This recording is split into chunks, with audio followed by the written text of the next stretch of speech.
Welcome to Bite at a Time Books, where we read you your favorite classics, one bite at a time. My name is Bree Carlile, and I love to read, and wanted to share my passion with listeners like you. Be sure to follow the show on your favorite podcast platforms so you get all the new episodes. Or you can follow the show on YouTube, where we have playlists for all the stories. You can find us on all the social medias, at Bite at a Time Books, or on our website, biteatatimebooks.com, where you can also sign up for our newsletter for more information on what we're reading and what's coming next for the podcasts.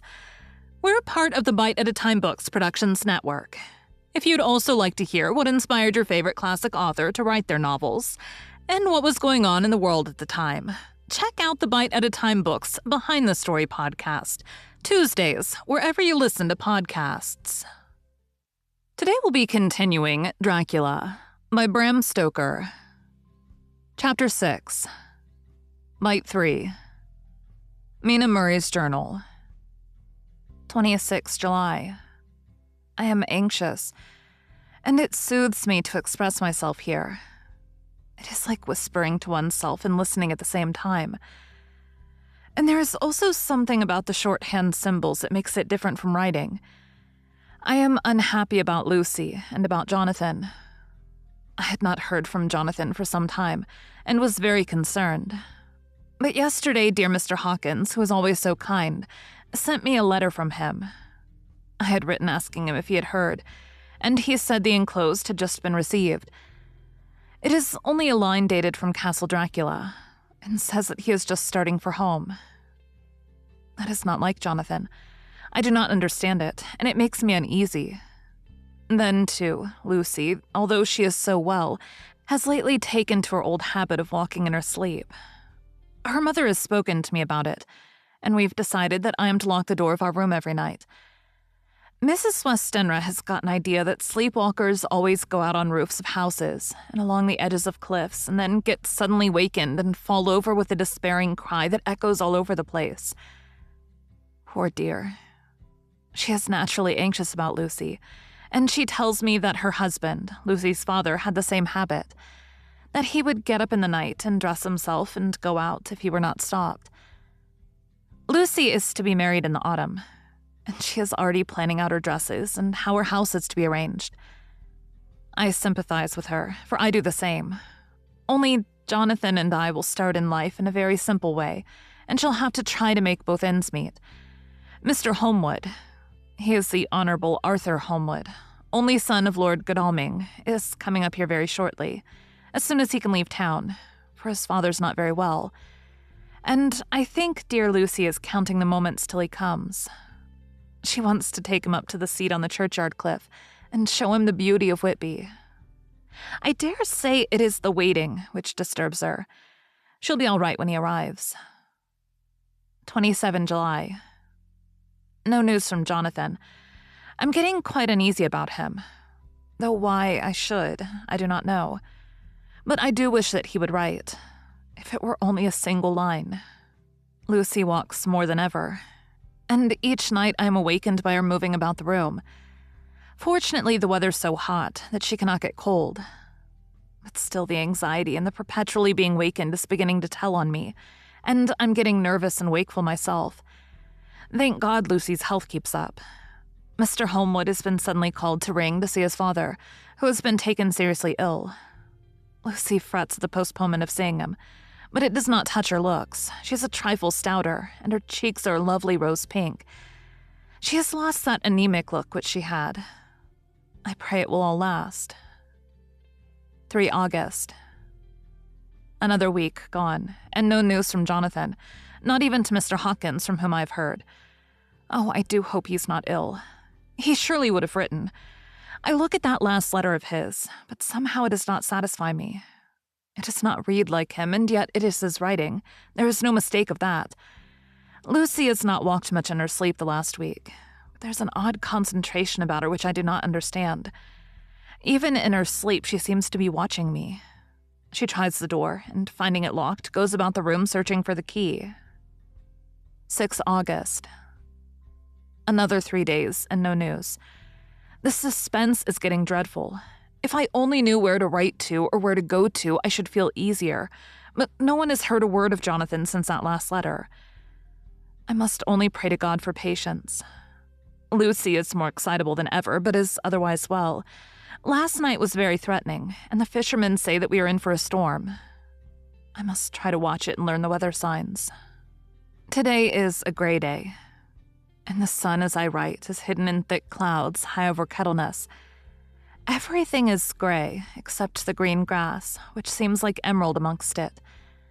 Gray, earthy rock, gray clouds, tinged with the sunburst at the far edge, hang over the gray sea into which the sand points stretch like gray fingers. The sea is tumbling in over the shallows, and the sandy flats with a roar muffled in the sea mists drifting inland. The horizon is lost in a gray mist. All is vastness. The clouds are piled up like giant rocks, and there's a brool over the sea that sounds like some presage of doom. Dark figures are on the beach here and there, sometimes half shrouded in the mist, and seem men like trees walking. The fishing boats are racing for home, and rise and dip in the groundswell as they sweep into the harbor, bending to the scuppers. Here comes old Mr. Swales. He is making straight for me, and I can see by the way he lifts his hat that he wants to talk. I've been quite touched by the change in the poor old man. When he sat down beside me, he said in a very gentle way, "I want to say something to you, miss." I could see he was not at ease, so I took his poor old wrinkled hand in mine and asked him to speak fully. So he said, leaving his hand in mine, "I'm afraid, my dearie, that I must have shocked you by all the wicked things I've been saying about the dead, and such like for weeks past, but I didn't mean them, and I want ye to remember that when I'm gone, we old folks that be daffled, and with one foot abat the crock hole don't altogether like to think of it, and we don't want to feel scared of it, and that's why I've took to making light of it, so that I'd cheer up my own heart a bit. But Lord love ye, miss, I ain't afraid of dying, not a bit. Only I don't want to die if I can help it. My time must be nigh at hand now, for I be odd, and 100 years is too much for any man to expect. And I'm so nigh it that the odd man is already whetting his scythe. Ye see, I can't get out of the habit of caffing about it all at once. The chaffs will wag as they be used to. Some day soon the angel of death will sound his trumpet for me. But don't ye duel and greet, my dearie." For he saw that I was crying. If he should come this very night, I'd not refuse to answer his call, for life be, after all, only a waitin' for something else than what we're doin', and death be all that we can rightly depend on. But I'm content, for it's comin' to me, my dearie, and comin' quick. It may be comin' while we be lookin' and wonderin'. Maybe it's in that wind out over the sea that's bringin' with it loss and wreck and sore distress and sad hearts. Look, look, he cried suddenly. There's something in that wind, and in the host beyond that sounds and looks and tastes and smells like death. It's in the air. I feel it comin'. Lord, make me answer cheerful when my call comes. He held up his arms devoutly and raised his hat. His mouth moved as though he were praying. After a few minutes' silence, he got up, shook hands with me, and blessed me and said goodbye and hobbled off. It all touched me and upset me very much. I was glad when the Coast Guard came along with his spyglass under his arm.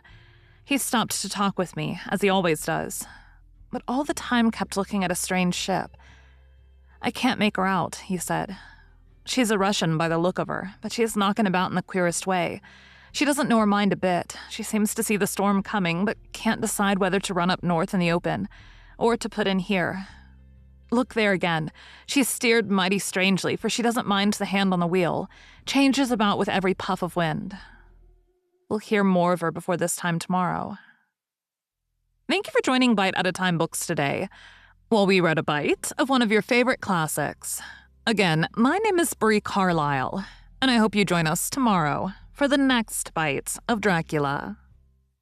If you enjoyed our show, be sure to follow us so you get all the new episodes. We would also love for you to drop us a rating on your favorite podcast platform. You can catch us on all the social medias at Bite at a Time Books, or check out our website, biteatatimebooks.com, where you can sign up for our newsletter. Our show is part of the Bite at a Time Books Productions Network. If you would also like to hear about the authors who write the books we read on the show, check out the Bite at a Time Books Behind the Story podcast, wherever you listen to podcasts, or on biteatatimebooksbehindthestory.com.